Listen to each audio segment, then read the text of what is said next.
What's up, everyone? We're back with another episode, Coffee with Cardi, episode 10. My guest today is ABC6 own Ian Steele. Ian, always happy to talk to you and appreciate you taking the time to sit down. Thanks for having me, man. I'm actually a huge fan. I have listened to a majority of the episodes you've been putting out, and you're doing a great job with it. So thanks for having me. Always appreciate the support. Ian, of course, was my intern supervisor, 2 years now? 2 years back? A year ago. Was it really 2 years ago? It was a year, 2019. Okay.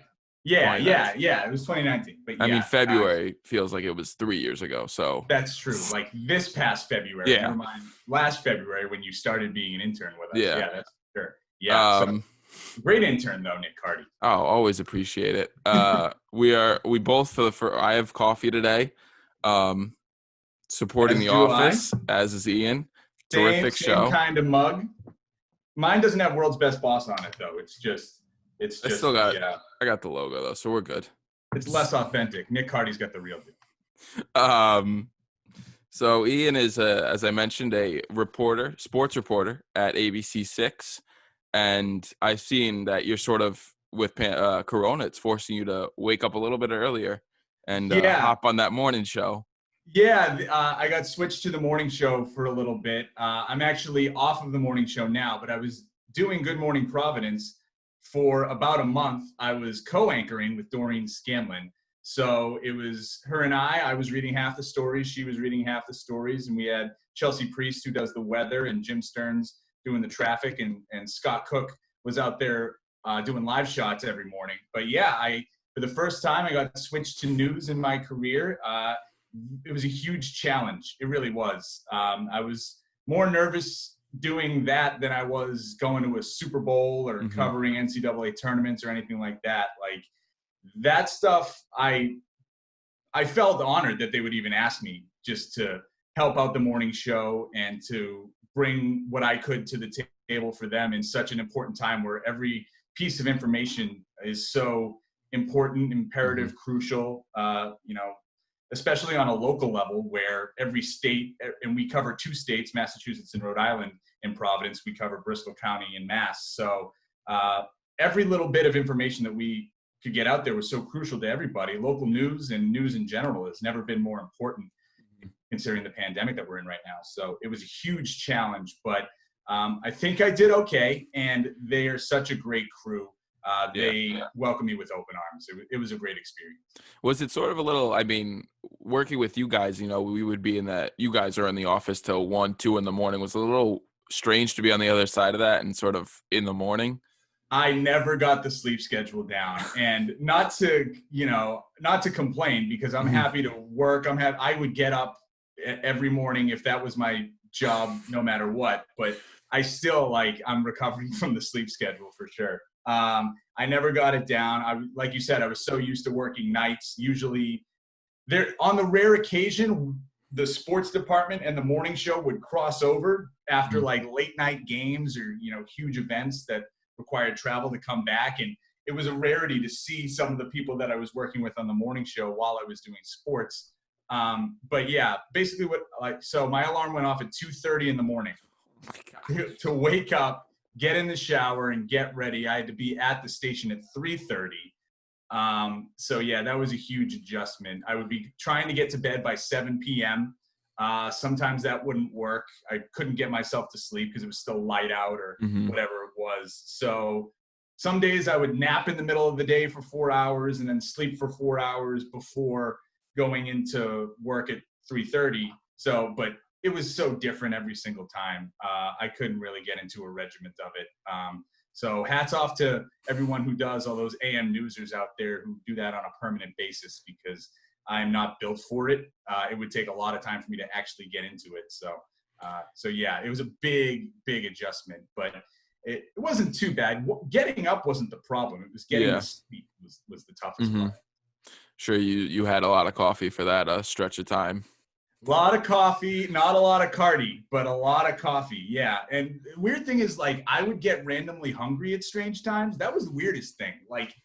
I would get off, I would eat something for breakfast at 3:30 in the morning. And then after the show at 7, I'd be like, dude, I'm starving. Can I have lunch at 7 o'clock in the morning?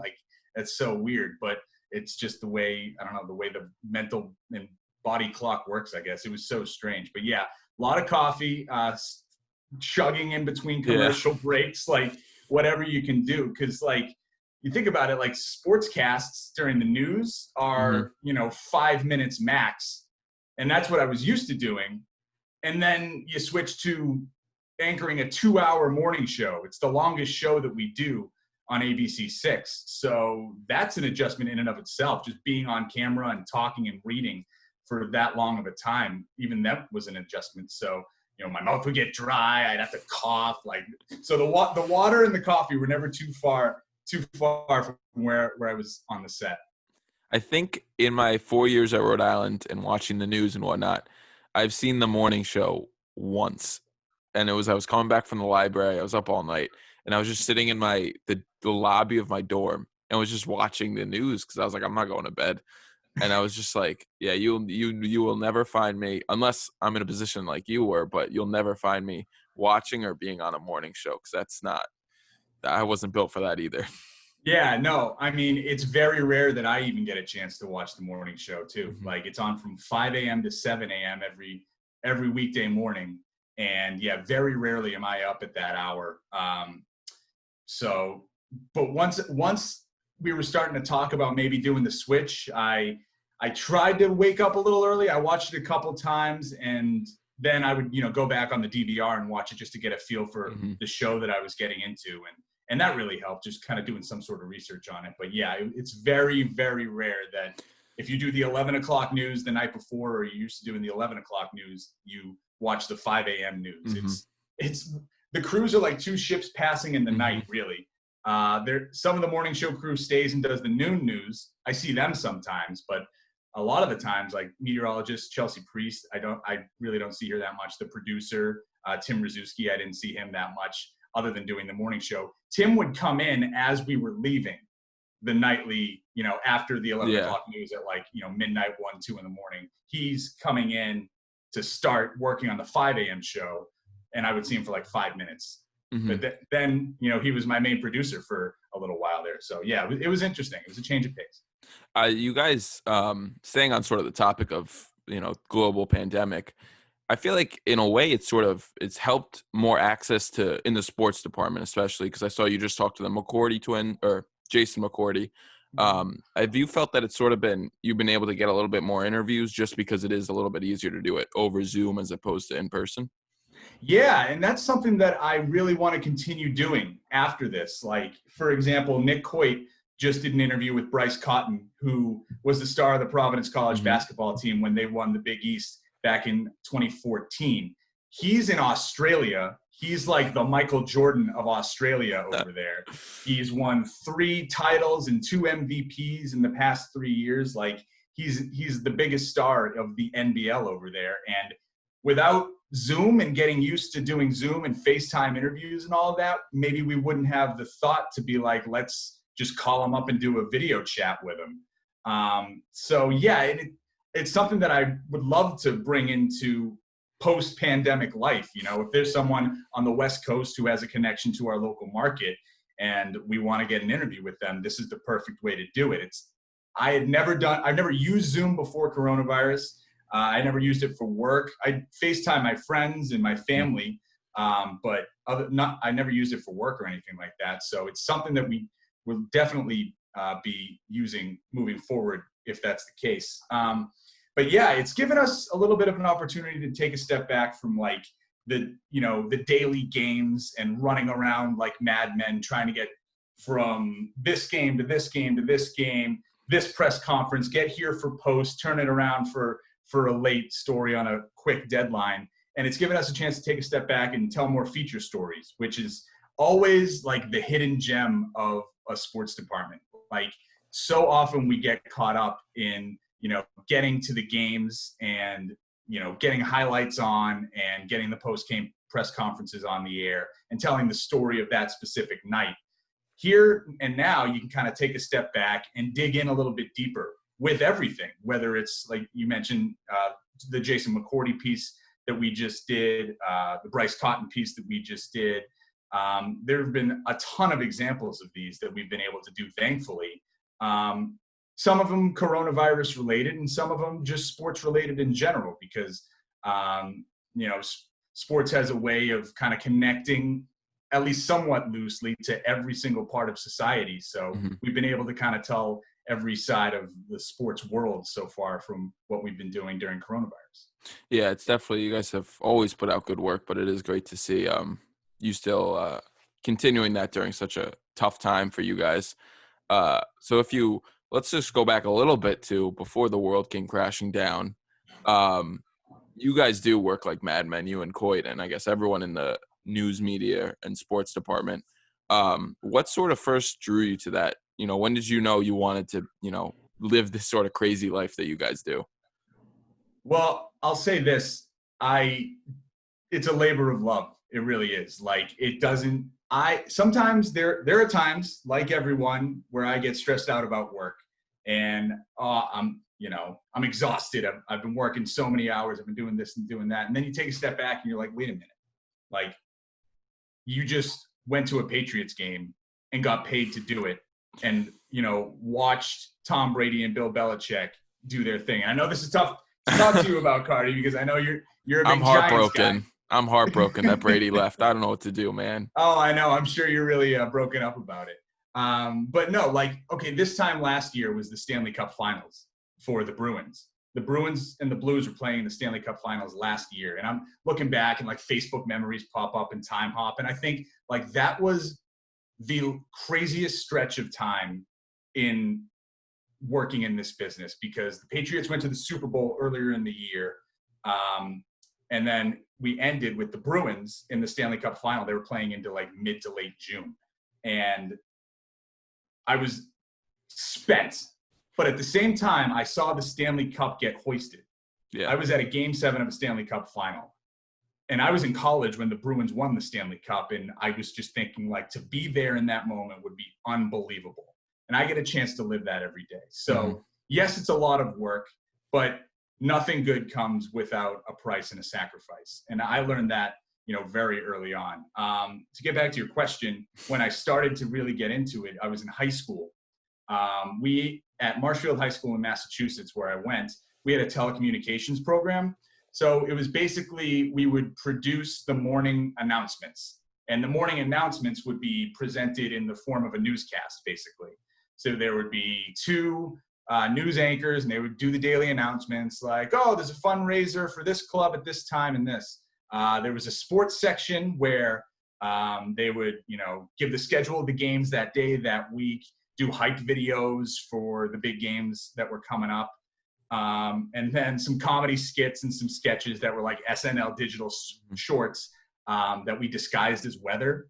I don't know. We called it weather, but the weather team was always like the comedy team. That started way before I started there. So I got involved with that, and it was my favorite class. And my parents and my dad would always say to me, like, you know, make your passion your job, make your passion your life, make the favorite thing that you do something you get to do every day, and you'll have a life that's fulfilled. And so I pursued that. After high school, I did color commentary for a girls' basketball game one day. And it was the first time I had ever done it, but there was a local radio station that also did, like, you know, high school basketball games and put them on FM air. They were also doing the game. So I was doing it for the school, and they were doing it for FM radio. And I walked down to the play-by-play guy who had been doing it for years. His name's Bill Wilhelm. And he worked at WATD in Marshfield, which was right up the street from the school. And I introduced myself. I said, hey, my name's Ian Steele. I was a junior in high school at the time. And I said, you know, I'd really like to get involved with the business. You know, is there any advice that you can give me? And he just gave me his business card, and he said, come to the station this Sunday at 2:00 in the afternoon. I was like, okay. So I did. And then I got my first internship just like that. Like, I walked in not knowing what to do, and I was helping write scripts. I was doing the sports updates between commercial breaks and helping with guests and all that stuff. So that was my first kind of foot in the door. But yeah, it started with that class, and then that internship at a small radio station kind of kickstarted me off into that.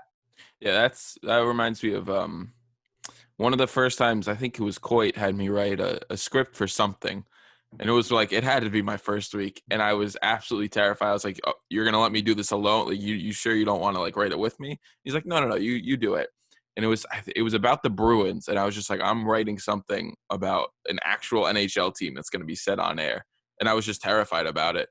And it's definitely like one of the more scarier things is like, it's scary, but it's also like exciting. Cause you're like, this is the Bruins. Like this is an NHL team. So I think it is. It's sort of just the passion, like you said, grows from there, and it's sort of you can find it out. And also, I was lucky enough to go with you guys to the whole Bruins playoffs. I didn't go. I wasn't around for the Cup, but the whole Bruins playoffs was just like, look, everyone knows that I'm no Boston fan, but still to be there and to see the playoffs was. I mean, I was like, this is free for me, and I was eating popcorn there, and like it was unreal to just be there. The Bruins press box desserts and snacks are the best. Oh like, yeah, it's like really a first world problem to compare press box food, but the Bruins, they do a fantastic job. A1. So yeah, so Cardi, that was Cardi's payment, I guess, as an intern. He got to eat all the popcorn that he wanted. But there's nothing like a cup run. Like, and I wasn't a big hockey fan. I played football in high school, but the Bruins started to get really good, while I was in high school, and following them winning the Stanley Cup and then going to the Cup Final a couple years later while I was in college, like that has got me hooked on hockey for life just because I grew up in the area. And, once you get into the business, and this is something that I learned in school, you abandon all fandom. You have to do it to be an impartial member of the media. You have to do it. You have to put it in the back burner. But the background knowledge of it helps. It really does. It's basically like my whole life has been like a research project into the job that I have now. You know what I mean? Like I can remember, like that's the guy that they played, 10 years ago. And I remember watching that game on TV. Like that's something that always sticks in the back of your mind big time. Fandom, I think too, is a big thing that sort of gets overlooked. And it's tough. I mean, I know you and Nick both are from the area, so it's easy for you guys to, you want the teams to do well, and that also will help your job. But I mean, for me too, like, even though like I hate Boston, I'll say it. I won't shy away from it. You just don't like the team. I don't like the teams, but I mean, Game 7, like I just enjoyed the TD Garden just getting as loud as it could be, like that. As any sports fan loves that, no matter what team it is. So I think I'm already on my way to just abandoning all, favoritism or, ill will towards a team or city. So it's definitely not easy, though. I'll say that. Yeah, no, I mean, you spend your entire life as a diehard for the New York Giants, and all of a sudden you gotta, do a story on something negative about the Giants or something like that, and you just kind of have to leave it to the side. It's an adjustment. It is, but I mean, Nick and I both went to Emerson College, and we had a teacher. Her name was Marcia Delagostina, and she's as old school as they come. And to put, like, I don't want to use this term lightly, but she like basically beat it out of us that we cannot be fanboys for any team, any script. It's got to be down the middle. It's got to be straightforward. So, and it worked.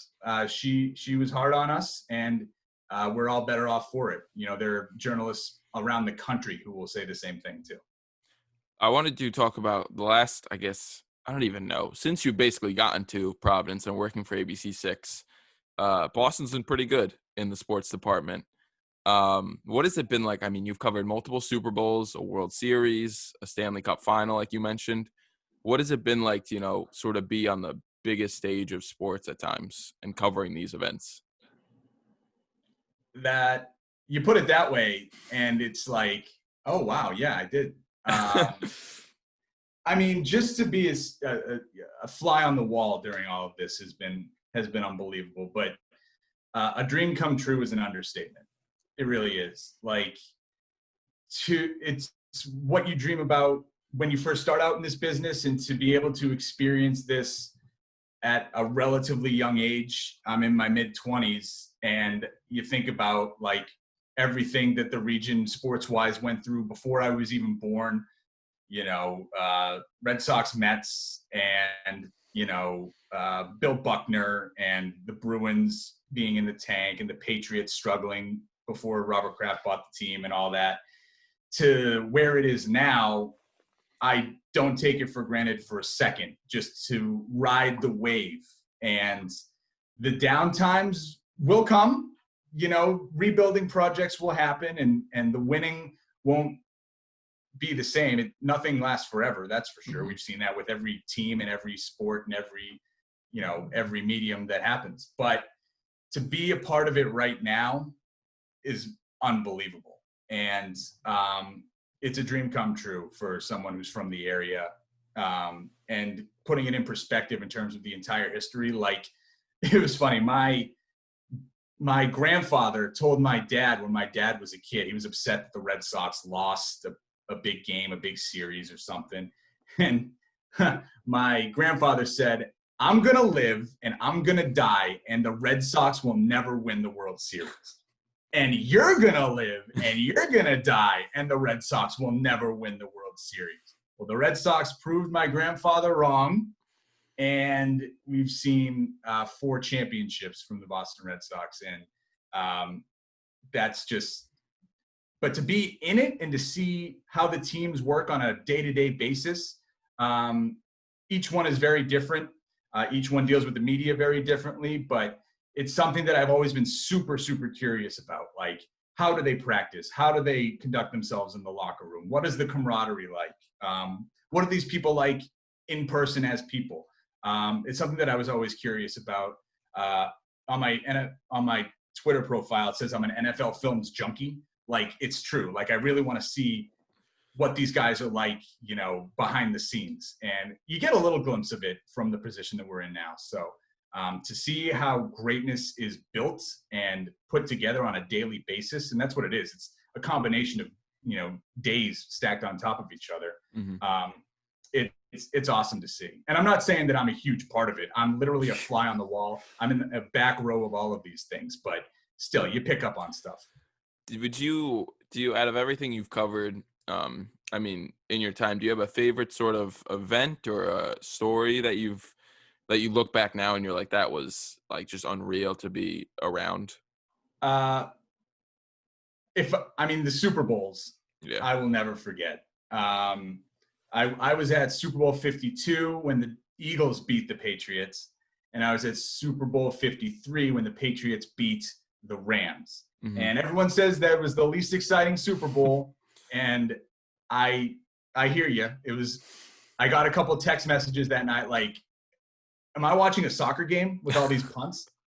But to see the confetti fall the same way that I watched the confetti fall when I was 8 years old from my TV screen in my living room, to see that in person, it was unbelievable. The Super Bowls are unlike anything, and it's the media, it's a sports media like mecca. Like, mm-hmm. Everyone dreams of covering a Super Bowl if you're interested in the NFL, and that was my sport when I was growing up. So even if I was covering the Philadelphia Eagles or the LA Rams at the time, like to be at a Super Bowl would be unbelievable. It's a lifelong dream to go. And I loved this past Super Bowl, or not this past one, but the one the Patriots won, mm-hmm. 53 most recently, because my brother and my nephew went to Atlanta to see the game. They live in Hingham, Mass, and they went to see the game. So knowing that they were in the stadium to see that, mm-hmm. It was just an unforgettable moment and experience. I got to see them a couple nights before the game for dinner, and we just like hung out in Atlanta. It was at the Hard Rock Cafe, which is such a tourist spot, but it was great. Mm-hmm. I met up with my brother and my nephew, knowing that they were there and knowing how much the team means to them. And sports brings people, families together. It certainly does with mine.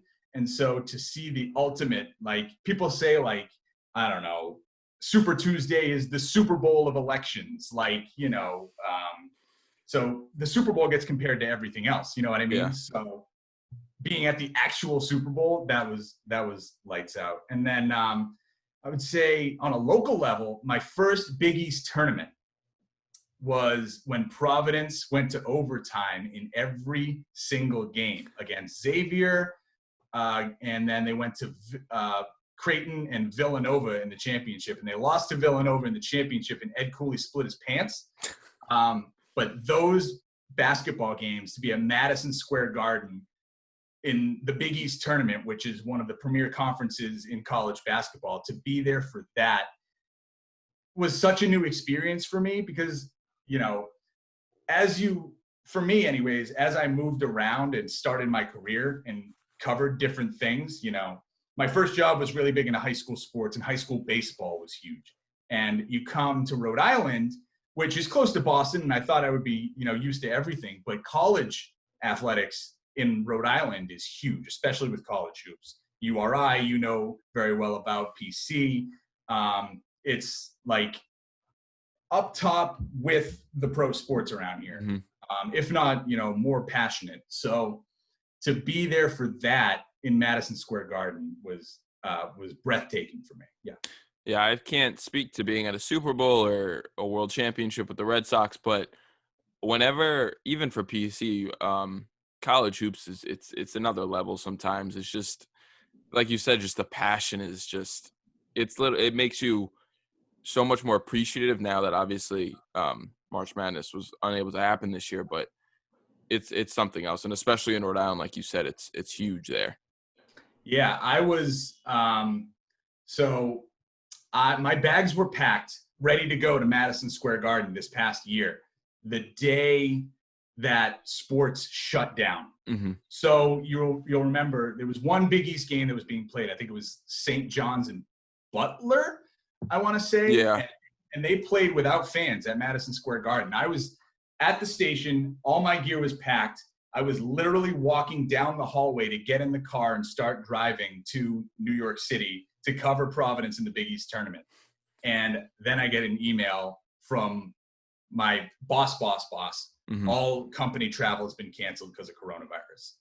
So then I went back in, and then all the leagues shut down. Like the Big East tournament got called at halftime.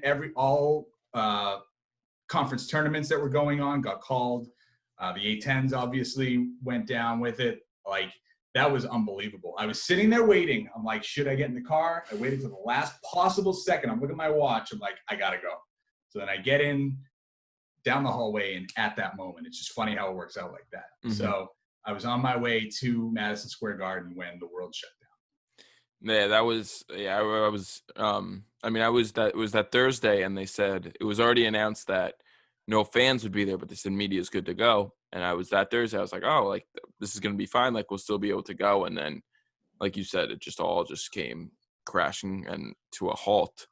Were you in New York City? No, I was up here, but I was like that day because I was coming with two of other kids from WRU, and they were getting ready to come down to pick me up and then go. And yeah, they were like, should we go? And then the school was like, yeah, we wouldn't like you to go. So then that was that. But yeah, it was tough because it's such like you look forward to it every year, whether it's the A10s or the Big East. But then when the NCAA got canceled, it was sort of just, that was, as much as it stinks, it was the right decision. But yeah, that was tough. That's when we were like, oh, yeah, like this is a huge deal, at least for us in the little sports bubble. Like, no March Madness? Yeah. Like, what are we talking about here? Yeah, that's when it really hit that, this is going to go on for a while, and the ramifications of this are going to go on for a long, long time. Now we're talking about next seasons. Yeah. So we'll see where it all ends up. But yeah, it's just funny that you mentioned, I was going to bounce back and forth between, depending on how the teams did, Brooklyn and Madison Square Garden. And it saved me a lot of travel, I suppose. But to go to New York at that time probably would have been a bad idea. Yeah. So I do have to ask you about this though. Twitter, you're pretty good at this Twitter thing. You look at Ian's Twitter, you can follow him, Ian Steele, ABC6. Very unfortunate initials, by the way. That's been going on with my life forever. Ian Steele, like, haha. Like, the jokes have been coming in since I got my first email in like middle school. But you do. I think you were telling me too when I was an intern, was like, just get the content out because people want to see it, and you never know. And it did so happen that you did strike gold. I believe it was earlier this year or 2019. Earlier this school year when Joe Judge was hired. Oh yeah. And you put out the video, and I remember talking to you about it, and you're like, yeah, of all the videos, that was the one to go. Yeah. I guess it was just kind of fortunate timing, I suppose. It was just a silly question that it was a story that I didn't even end up doing while we were at Super Bowl Media Day. I was going around and asking assistant coaches what the strangest task that they've been asked to do as a coach had been. And Dante Scarnecchia had told the story. He was a longtime Patriots offensive line coach, about how he used to like cut film, like literally cut it and paste it in the hotel rooms after the game. And he got paid like $500 for it, like a year, like just all this. And this was back in like the 70s, something like that. So I asked Joe Judge, and he told the story about how he built a swing set for Freddie Kitchens' kids. And yeah, I put it out there once he got hired by the Giants. And because it seemed like the way I kind of read about it afterwards, it was like everyone was like, who the hell is Joe Judge? This special teams coordinator from New England. New England, you don't hear much about New England assistants other than Josh McDaniels. They kind of keep everything under wraps. They're not necessarily media moguls over there. So who is Joe Judge? Who is this new head coach of one of the most prestigious football programs in the history of the game?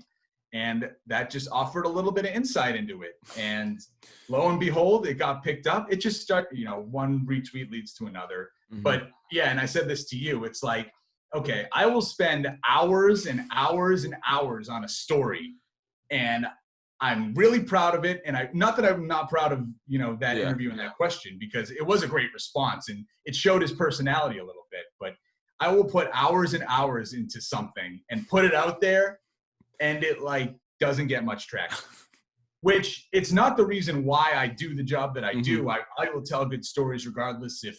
If it impacts one person and one person sees it and learns something from it, then I've done my job, and that's fine. But then you put one little Q&A out there and you just slap it down and send it out on a whim, and that's what blows up. You just never know. So so if you have something in your back pocket, just put it out there, and I guess you never know what's going to happen, because I certainly didn't know that was going to happen. Yeah, 160,000 views later. Who knew?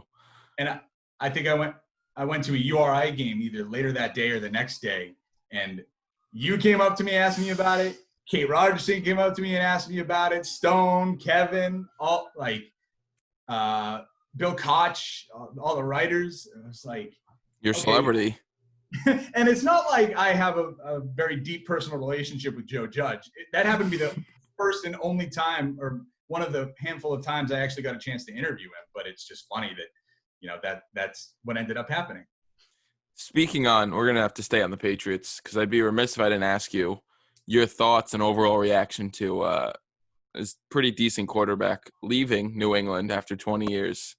Was that sort of for you like a moment where like you'll never forget where you were when you heard the news, or what was your initial response to that? My initial response was, I don't believe it's actually real. Like it's just something you kind of get used to after years and years. And I kept thinking, so he put out his statement first that he wasn't going to return to the Patriots. And I still thought in the back of my head, like, I don't know if this is over yet. Like, maybe this is just like a negotiation ploy. Like they're playing hardball with each other. Until the fat lady sings, I was not going to believe it. But it ended up being true. And I mean, immediately the first thing I thought of was like, how am I going to tell this story that night on the news? It was really my first thought, because that's got to be your first thought if this is the market that you're working in. Such an important story, such an important player, 20 years. It's not like he signed as a free agent, won you a championship, and then bolted. He was drafted and developed over the course of 20 years. and is the greatest quarterback of all time. So future Hall of Famer. So how do you encapsulate that? And the first thing that I did, I was just like, I'm just going to tell it in his own words. Like, what justice am I going to do rewriting and trying to tell a story in a different way? So I took his statement and word for word, I matched it to video over the 20 years of video that we have over at ABC6, and just kind of used his statement as the story.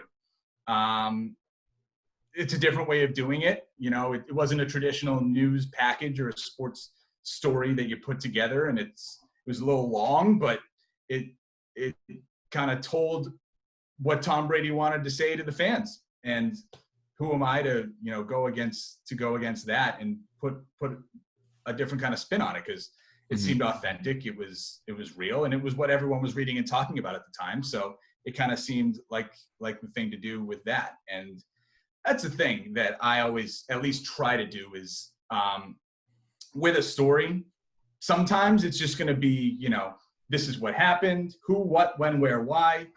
But if you can find a creative way or to put your own spin on it, something that, you know, you do that others, you know, competition's a loose word, but other reporters may not, to make it unique to your own station, your own brand, your own team, try and find a way to do it. That's something that I always try to do. What's my angle on this? How am I going to do it this way or that way?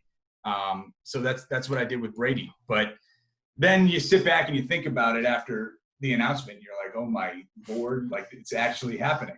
Yeah. Like, I can't believe that. I didn't think the day would actually come. I really didn't. I thought he was going to retire a Patriot, and just like he had every other time there was a negotiation, they'd find a way to meet in the middle, and that didn't happen this time around. So after the initial rush of work, go do a story on it, it's like, oh my goodness, it actually left. It actually happened. For me, and I'm sure it goes double for a lot of Boston fans, it still doesn't feel real. Like, I'm sure that first Sunday when he's in the Buccaneers uniforms, it'll sort of be like, okay, this wasn't a dream. This is actually happening. And yeah, I mean, I was with you. Like, I just think it was, you know, you thought about it, but you never actually believed that it would actually happen. You're like, yeah, he'll say all this, but at the end of the day, he'll be a Patriot. And now that he isn't, it's definitely a strange thing to think about.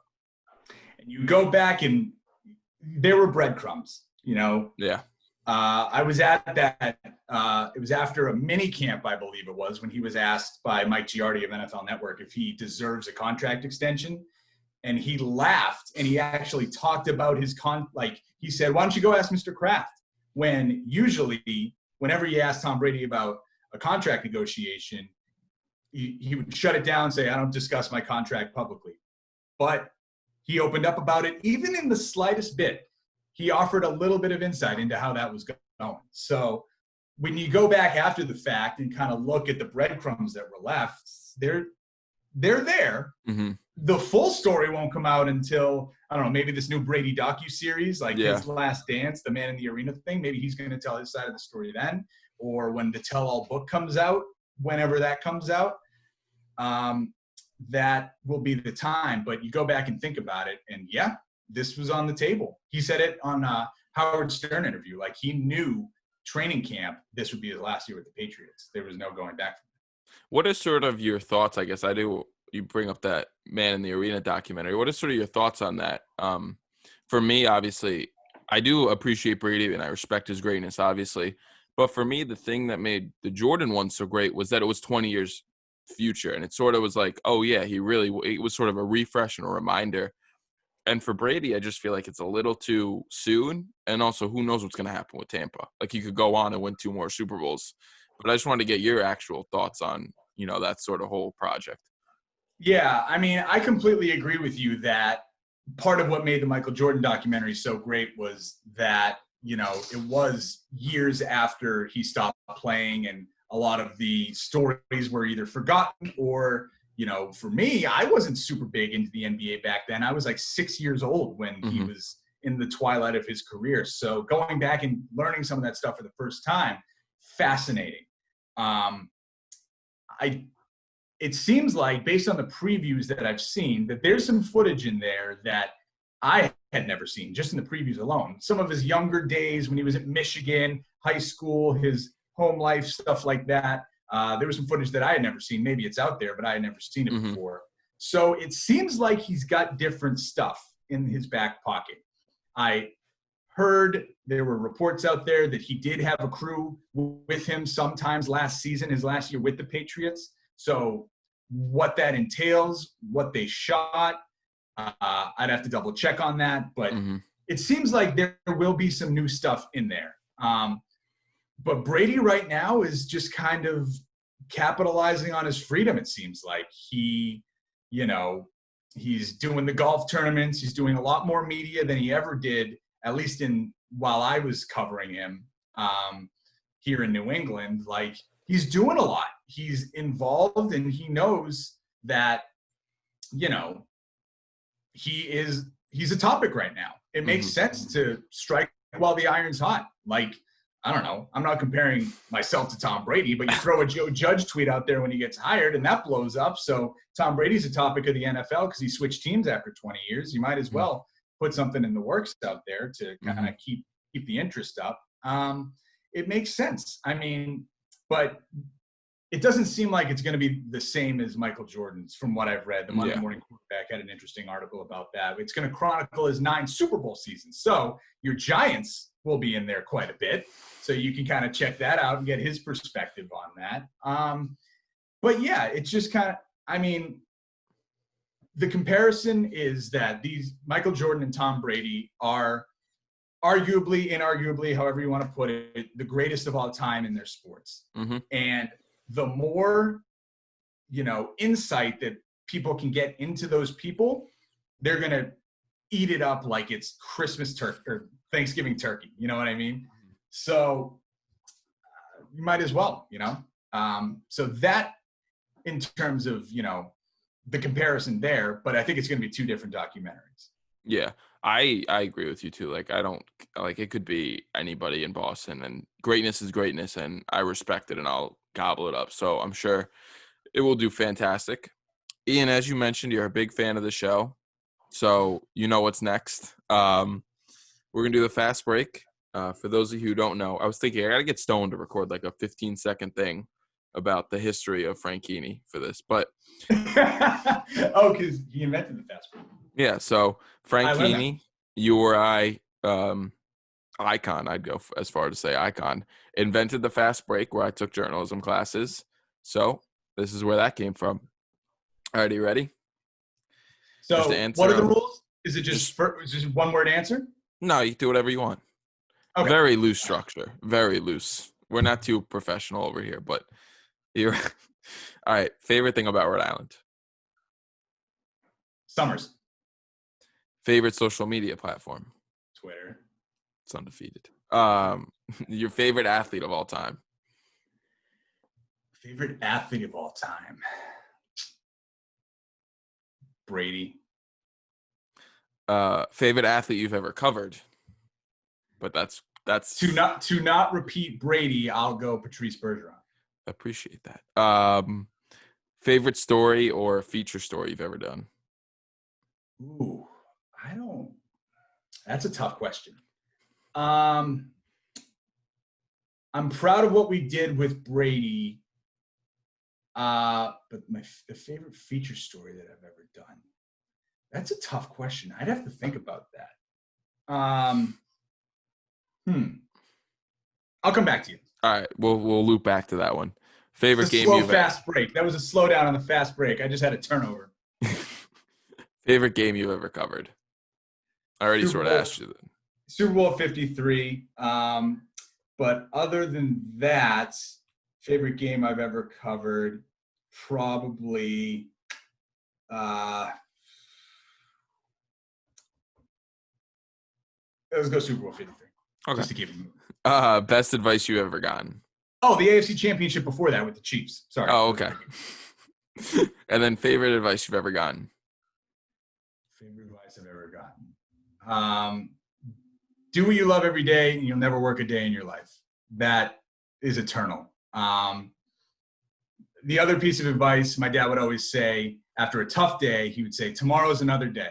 So a lot of people are having a lot of tough times right now. The day you're stuck in quarantine, you can't do what you normally do. Tomorrow is another day. The sun will rise soon enough. Things will get back to normal. Tomorrow is another day. So if you have a tough day today, tomorrow is another opportunity to have a good one. My dad would always say that to me. It's a good one. Favorite event you look forward to covering? So something that happens every year that you're just something sports related, please. That would be awesome in the future. Having sports would be great.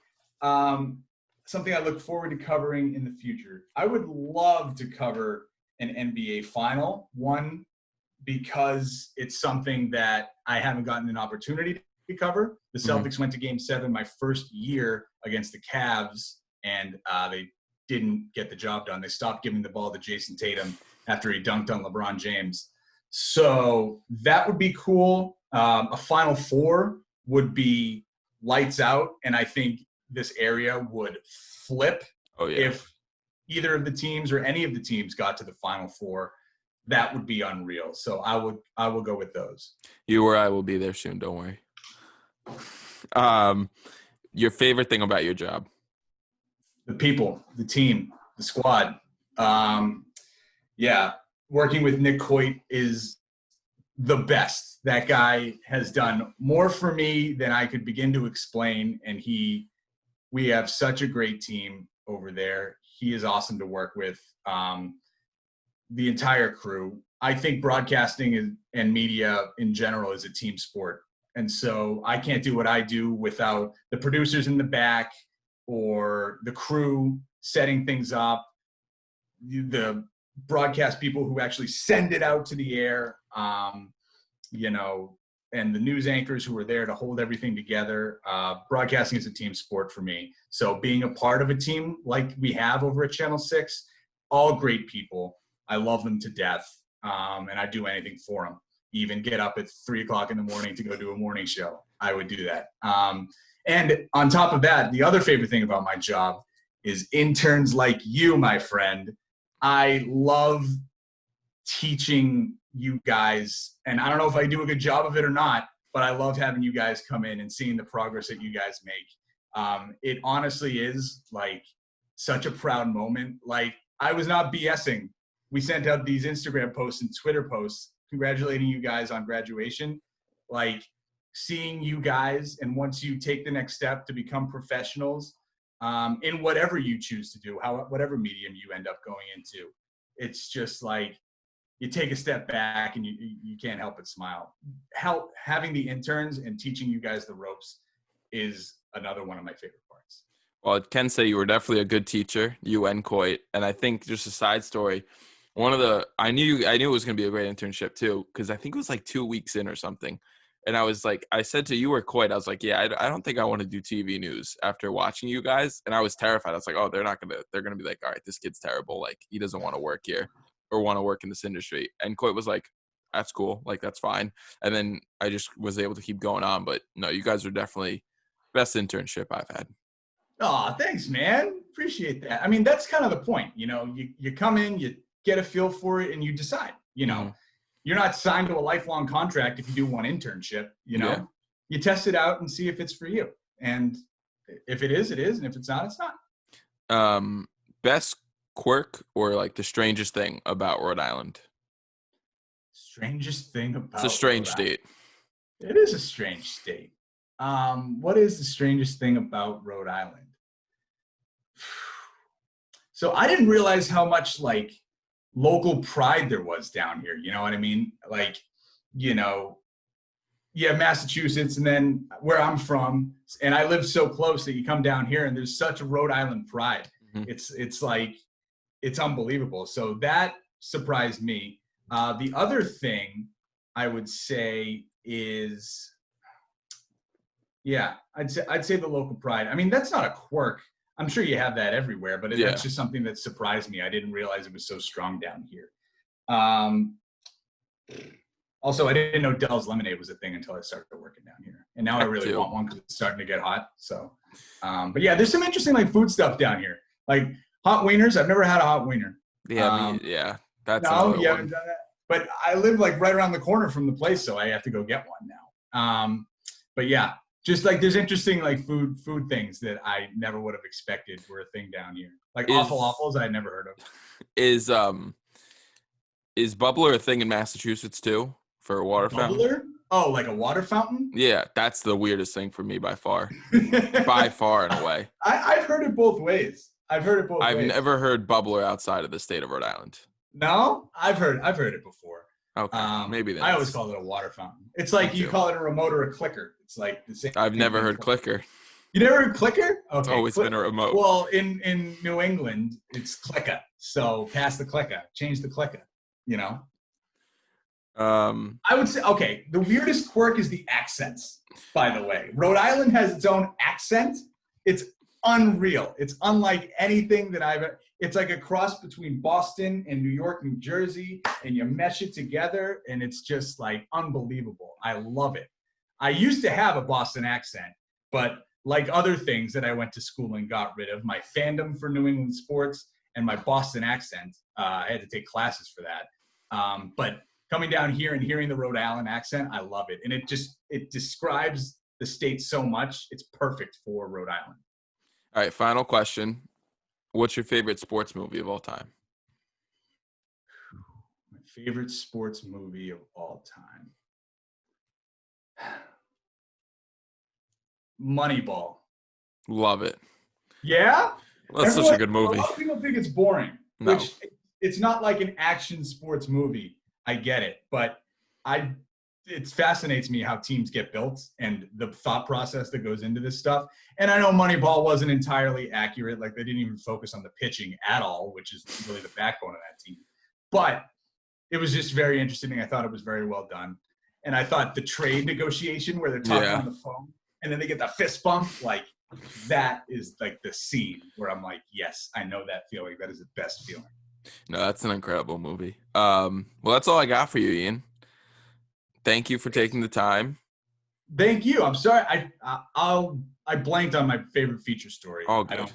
I'll think of something. All right. Do you have anything you want to say? Anything you want to plug? No, man. I'm just I'm happy and grateful that you would have me on. It means a lot to me. You're killing it. You're doing great. It seems like you have a bright future in front of you, and I'm really excited for that. If you ever need anything else from me, you got my number. You know where I'll be. Channel 6 studio or right by the phone at all hours of the day. So I got you, man. Appreciate that. I would ask you the best intern, but we all know that one. So we don't need to hurt other people's comments feelings. Because I love you all for very, very different reasons. All right. So again, Ian Steele, thank you. You can follow him on Twitter, iSteele, ABC6. It'll be right down below underneath your picture. So again, thank you. And episode 10 in the books.